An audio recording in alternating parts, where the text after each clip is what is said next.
घटना लगभग 4-4.5 साल की पहले की है। दोपहर का वक्त था। मैं कल्याण मासिक पत्रिका पढ़ रही थी। मुझे लगता है काफी लोग परिचित होंगे इस कल्याण मासिक पत्रिका से। गीता प्रेस गोरखपुर से जो छपती है, परिचित है ना, मारवाड़ी तबका है तो जानते हैं। वो पढ़ रही थी। उसमें 1.5 पेज का, उसके पेज भी बड़े बड़े आते हैं, फुल साइज पेज आते हैं। 1.5 पेज का एक आर्टिकल लिखा हुआ था स्वामी रामसुख जी महाराज द्वारा। परिचित होंगे स्वामी जी के नाम से भी आप लोग, है ना। उनका लिखा हुआ आर्टिकल था 1.5 पेज का। 1.5 पेज में उन्होंने क्या लिखा था, खाली सार आप तक पहुंचा रहे हैं। लिखते हैं स्वामी जी कि जो भी आप गलत कार्य करते हैं, झूठ बोलते हैं, चोरी करते हैं, जो भी गलत काम करते हैं, उस कर्म का फल तो आपको भोगना ही पड़ेगा। लेकिन यदि आप पीठ पीछे दूसरों की निंदा करते हैं, बुराई करते हैं, चुगली करते हैं, तो जिसकी चुगली, जिसकी बुराई आप कर रहे हैं, उसके कर्म आपको भोगने पड़ते हैं।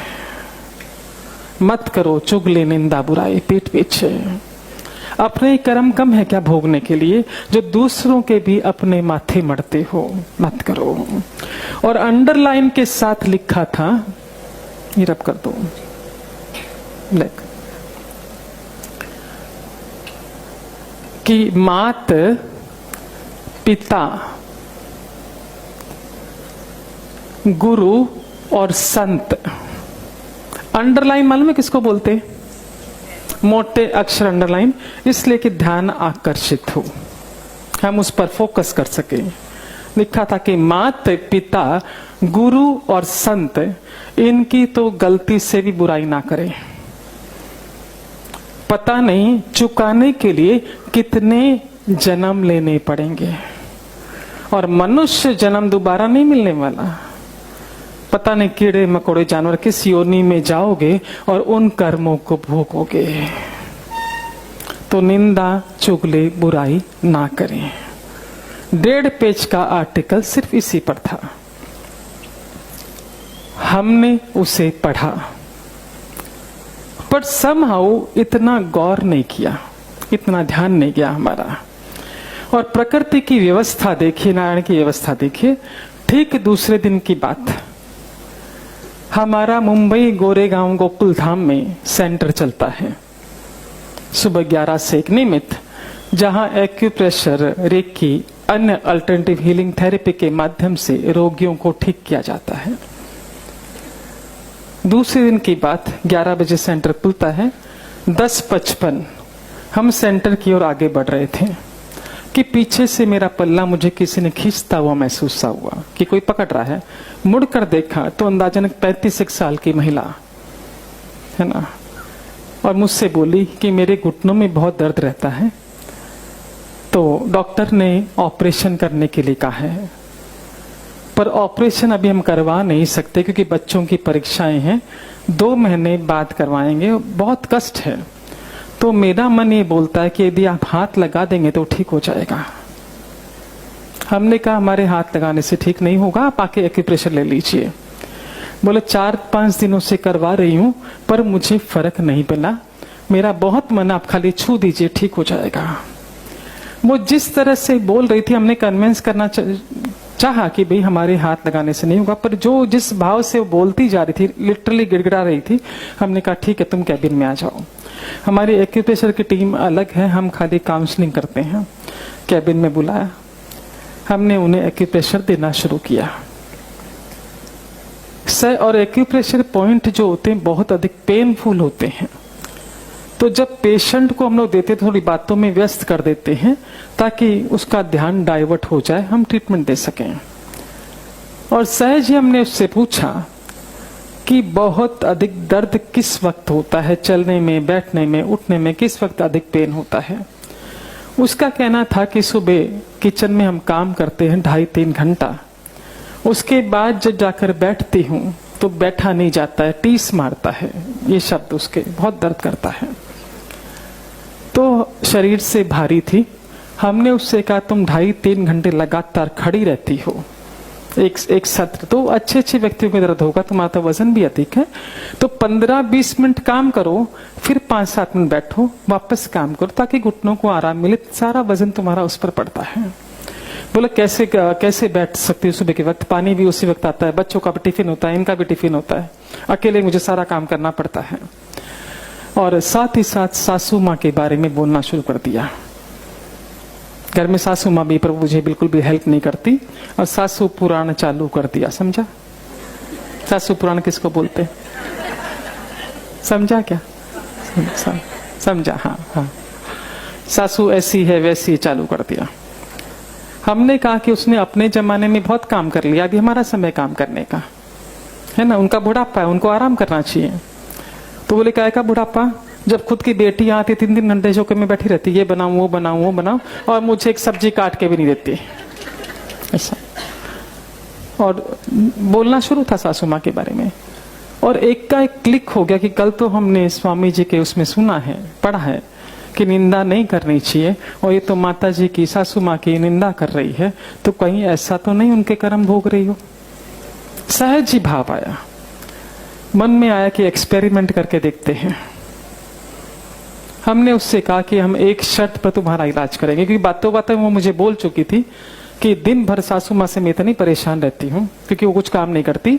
रात को जब ये आते हैं उनके बेटे को बहुत सुनाती, तुम्हारी माँ ऐसी, तुम्हारी माँ ऐसी, तुम्हारी माँ ऐसी है। दिन भर में जो माँ करती है उसको सारी निंदा रात को हस्बैंड के सामने। हमने उससे कहा कि एक शर्त पर तुम्हारा इलाज हम खुद करेंगे कि तुम्हें सासू माँ की निंदा बंद करनी होगी और उनकी बड़ाई करनी होगी।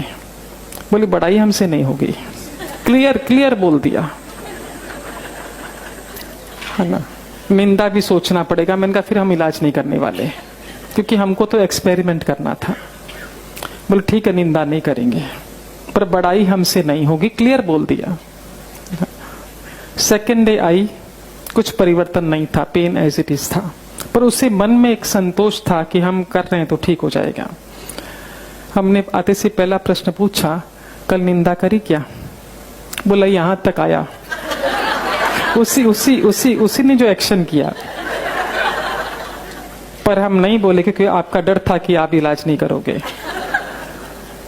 और हमने उससे ये भी कहा था कि तुम तो करोगे नहीं निंदा, और यदि हस्बैंड भी करेगा माँ के बारे में कुछ तो आपको सुनना भी नहीं है। बोले नहीं वो तो नहीं करते, मैं ही करती हूँ। मैंने कहा चलो एक पक्ष है। थर्ड डे 2 दिन बीतता, 2% 3% थोड़ा अच्छा लगा। चौथे दिन बहुत खुश होकर आई, वेरी हैप्पी। आते से मुझे बोली कल जो पॉइंट आपने दिया था ना वो आज भी देना। मैंने कहा उससे बहुत आराम मिला क्या? बोले नहीं, घुटनों में उतना फर्क नहीं है, पर बरसों बाद मुझे बहुत अच्छी नींद आई। जो कॉलेज के जमाने में सोती थी, सुबह उठती थी, और कई समय से मैं साउंड स्लीप नहीं सोई हूं। मेरे को बहुत पड़ी, मैं 10 बजे बिस्तर पड़ी, से 6 बजे उठी, मुझे बहुत अच्छा लग रहा, नींद बहुत अच्छी हुई। तो जो पॉइंट आपने कल दिया था आज भी देना। हमने कहा 4 दिन से वही दे रहे हैं आपको, है ना, पॉइंट वही है, पर हो सकता है तुमने अपनी दिनचर्या में कोई परिवर्तन किया हो तो बताओ, उसका असर होगा कि नींद तुमको अच्छी आई है। उसने चीजें बताई, दिन भर में क्या किया। उसमें से एक चीज हमने पकड़ी, वो ये कि उसने कहा कि रात को हमने खाने में कैरी की लुंजी बनाई थी। लुंजी मालूम है क्या, मारवाड़ी है ना, हाँ। और पति को और बच्चों को लुंजी बहुत अच्छी लगी। खाते खाते बहुत बड़ाई कर रहे थे, तो मेरे मुंह से सहज ही निकला कि मेरे पीहर में तो लुंजी बनती नहीं है, ये रेसिपी तो माँ की है, माँ जी की है ना। उनसे सीख के मैंने बनाया। माँ जी टेबल पर ही थी, बड़ी खुश हुई। मैंने उनसे कहा देखो वो उसकी आत्मा को खुश किया ना, वो वाइब्रेशन से आपको नींद अच्छी आई। अब चूंकि थोड़ा उसे अच्छा महसूस हो रहा था, तो मुझसे बोली अभी आप जो बोलोगे वो करने को तैयार हूं, बस मुझे ठीक कर दो। हमने कहा सासू माँ की बड़ाई कर दो। बोला करेंगे क्योंकि स्वाद आ गया था स्वस्थता का, है ना। उसने लिया लगभग 14 दिन पूरी तरह ठीक होने में, है ना। इस बीच उसका डॉक्टर के साथ भी अपॉइंटमेंट था, क्योंकि ट्रीटमेंट तो चल ही रहा था डॉक्टर के साथ। वो मिलने के लिए भी गई थी। डॉक्टर ने रिपोर्ट्स देखी और कमरे में चलते हुए उसे आते हुए देखा। डॉक्टर ने क्या कहा पता है? कि तुम्हारी रिपोर्ट्स कहती है कि तुम्हें ऑपरेशन की जरूरत है, पर तुम्हारी चाल बता रही की जरूरत नहीं है। यदि दर्द नहीं है तो ऑपरेशन की जरूरत नहीं है, अभी रुकते हैं, जब बहुत पेन होगा तब देखेंगे, फिलहाल नहीं करना है। तो जो थेरेपी तुम कर रही हो कंटिन्यू रखो। ये डॉक्टर के शब्द थे, है ना? हाँ, तो मुझे आके बोली, उसने ऐसा बोला है। मैंने कहा, उसने कहा निंदा चुगली मत करो। ये ऐसा पेशेंट था कि ये ठीक होने के बाद उसके हस्बैंड हमें धन्यवाद करने आए। ऐसा बहुत कम होता है कि ठीक होने के बाद वो लोग धन्यवाद करके जाए। 50 को ठीक करते तो मुश्किल से 2 जना के धन्यवाद करते हैं। इसके हस्बैंड मिलने के लिए आए, बहुत धन्यवाद किया कि हम लोअर मिडिल क्लास हैं, ऑपरेशन का इतना खर्चा लगता, ये ठीक हो गई, बच गया, नॉर्मल है। मतलब सबसे बड़ी बात ये ठीक हो, इसकी तो खुशी है ही मुझे। घर का माहौल बदल गया, मेरी माँ का मान सम्मान करने लगी। जो बोला मैं भीतर से घुटता था कि किसकी सुनो, माँ की सुनो कि इसकी सुनो, सारे दिन अपसेट रहता। घर का वातावरण बदल गया। और सबसे बड़ी बात उस महिला ने ये शेयर की कि नौकरी पेशा हस्बैंड है, एक पगार लिमिटेड मिलती है, और 26-27 तारीख के बाद पगार आती है 2 तारीख को हाथ में। जो अंतिम 3-4 दिन होते बहुत मुश्किल से करते हैं, क्योंकि पैसे होते नहीं है ड्रॉर में, खत्म हो चुके होते हैं। पर इस बार बोला मैं 15 दिन आपके पास भी आई, 50 रुपया जाने का लगता है, 50 रुपया आने का लगता है ऑटो में आपके पास ट्रीटमेंट कराने का। उसके बावजूद भी ड्रॉर में 2000 रुपए बचे पड़े हैं। ये तो हमको भी बड़ा मजा आया रिसर्च करके। अब हमने क्या किया कि सारे पेशेंट्स पर चालू कर दिया एक्सपेरिमेंट कि जो भी ट्रीटमेंट के लिए आ रहा है उसको ये चीजें नहीं करनी है, क्योंकि मालूम पड़े कि क्या चीजें स्वामी जी महाराज क्या कहना चाह रहे हैं। आप यकीन मानिए, मन से बोल रहे हैं, हीलिंग बहुत फास्ट होने लगी, बहुत फास्ट।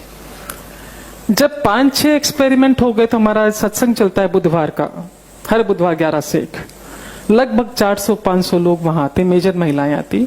हमने जो एक्सपीरियंस आपको सुनाया एज इट इज उनको सुना दिया कि आप लोग भी निंदा चुगली बुराई बंद कर दीजिए, दूसरों के कर्मा को भोगना पड़ता है हमको, है ना, ये बता दिया उनको। और जो आते हैं सत्संग वो इतने समर्पित भाव के कि जो कहते हैं उस पर पूरा फॉलो करते हैं। तो खाली 2 केस की यहां पर चर्चा करना चाहूंगी, क्योंकि केस तो बहुत ज्यादा है। निंदा चुगली बंद करने का क्या रिजल्ट है, 2 केस की आपको।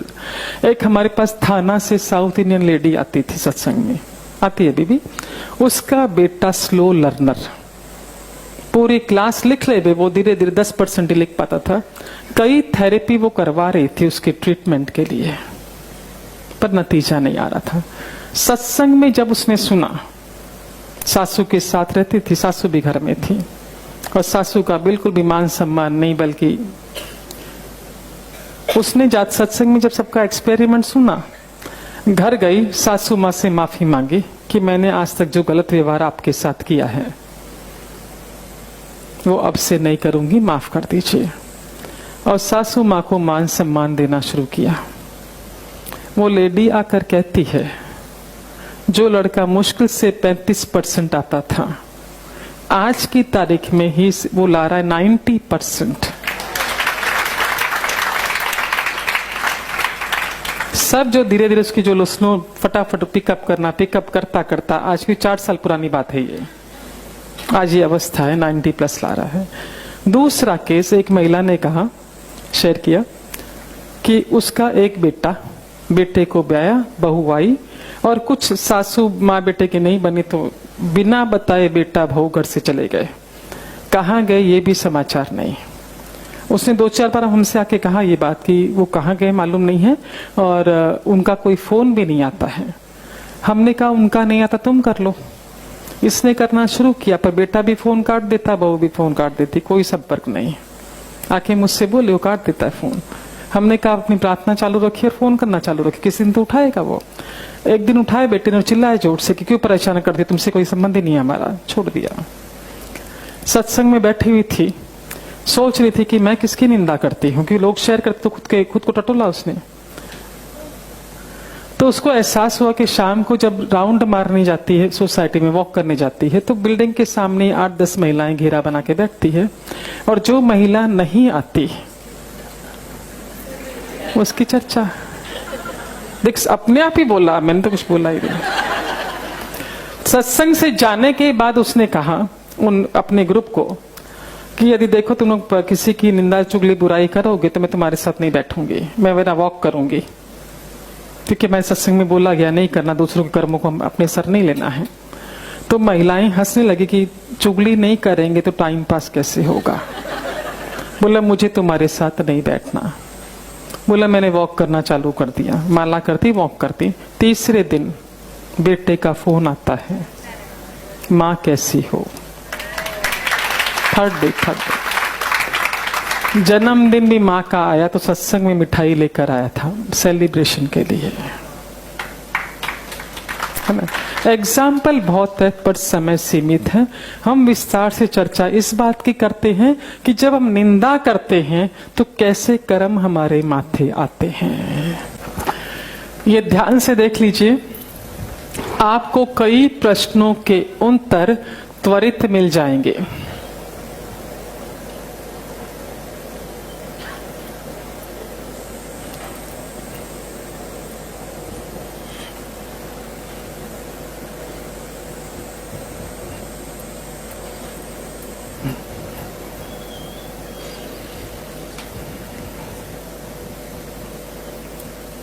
दोनों पेन रेडी रखना।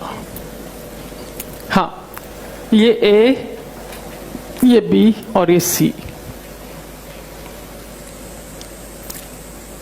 चूंकि ये महिलाएं, चूंकि महिलाओं के बारे में अधिक कहा जाता है, निंदा बुराई करते हैं, पर बाकी मेरे भाई लोग भी कमती तो नहीं है। हाँ, पर लेते हैं यहाँ पर भाई बहनों को, है ना। हाँ, स्वामी जी महाराज के अनुसार, स्वामी जी यानी कौन, रामसुख जी महाराज के अनुसार और नारायण शास्त्र के अनुसार, हम सब अपने कर्मों की टोकरी अपने सर लिए घूमते हैं। दोनों दे दो, है ना। हाँ, जब हम अच्छे कर्म करते हैं वो टोकरी में जमा होते जाते हैं।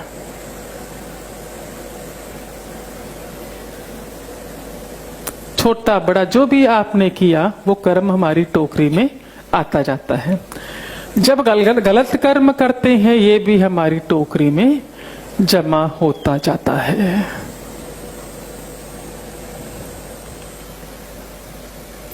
बराबर है ना। इन कर्मों को हम भोगते हैं, है ना।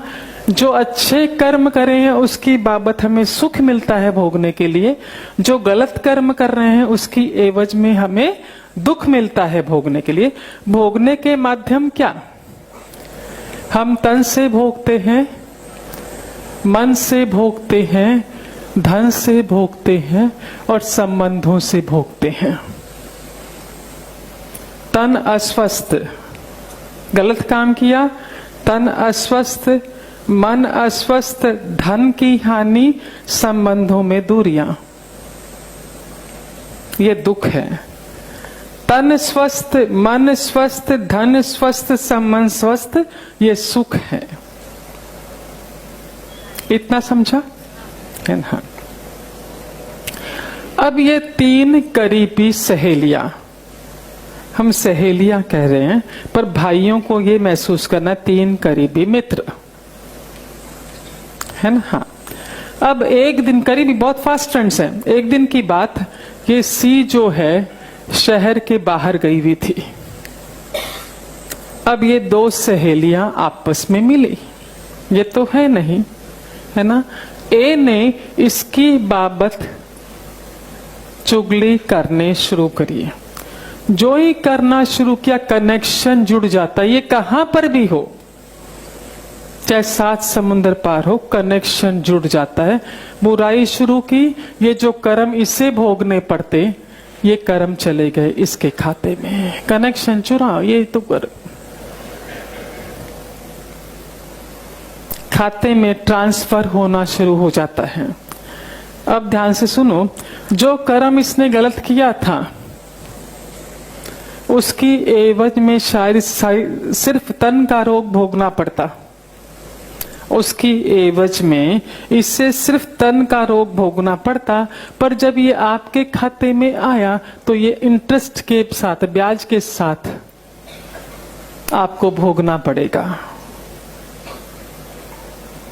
तन भी अस्वस्थ होगा, मन भी अस्वस्थ होगा, धन भी अस्वस्थ होगा, संबंध भी अस्वस्थ होंगे। बराबर।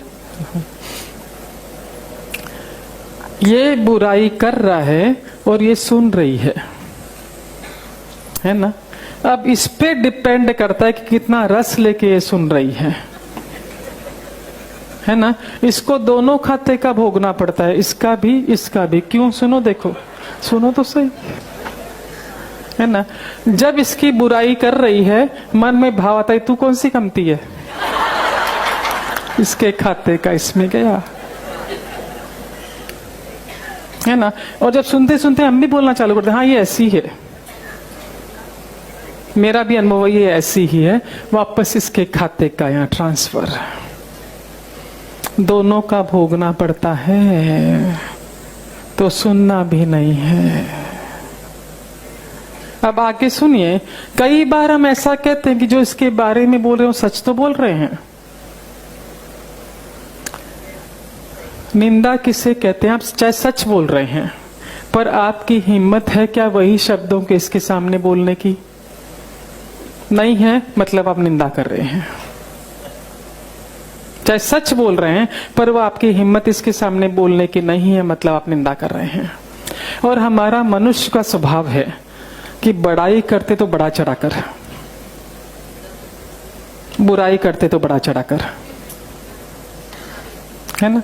जो ही आपने अपनी ओर से जोड़कर बुराई की, आपके खाते का जो पुण्य, जो सुख आप भोगते हैं, वो इसके खाते में ट्रांसफर।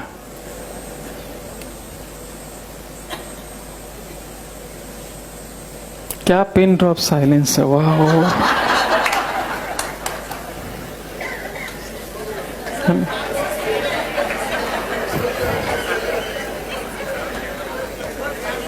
आप लोग तो देखो मजाक कर रहे हो, नीचे लोग बोल रहे हो अभी से निंदा नहीं करेंगे। हम में से कई लोग ऐसे होते, कई बार हमारे मन में थॉट आता है ना कि कईयों को हम देखते हैं कि बहुत गलत काम कर रहे हैं, उसके बावजूद सुख भोग रहे हैं। कई लोग हमारे जीवन में ऐसे हैं जो हम आंखों से देखते हैं कि बहुत गलत काम कर रहे हैं, फिर भी सुखी हैं। पर कभी गौर किया, जो व्यक्ति गलत काम करता है उसकी चर्चा कितने लोग कर लेते हैं?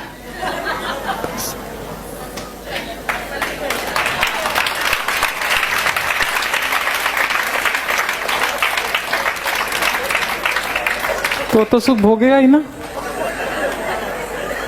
कितनी चर्चा उसकी करते हैं। हाँ, अब सुनिए जरा सा, आप 10 अच्छे कर्म किए आपने, स्वामी जी महाराज लिखते हैं कि 10 अच्छे कर्म किए, 2 गलत काम किए, है ना। हम उनसे कह दें कि भाई 10 में से 2 काट ले, 2 का भी भोगना पड़ेगा, 10 का भी भोगना पड़ेगा, है ना। अब देखिए जरा सा, ध्यान दीजिए।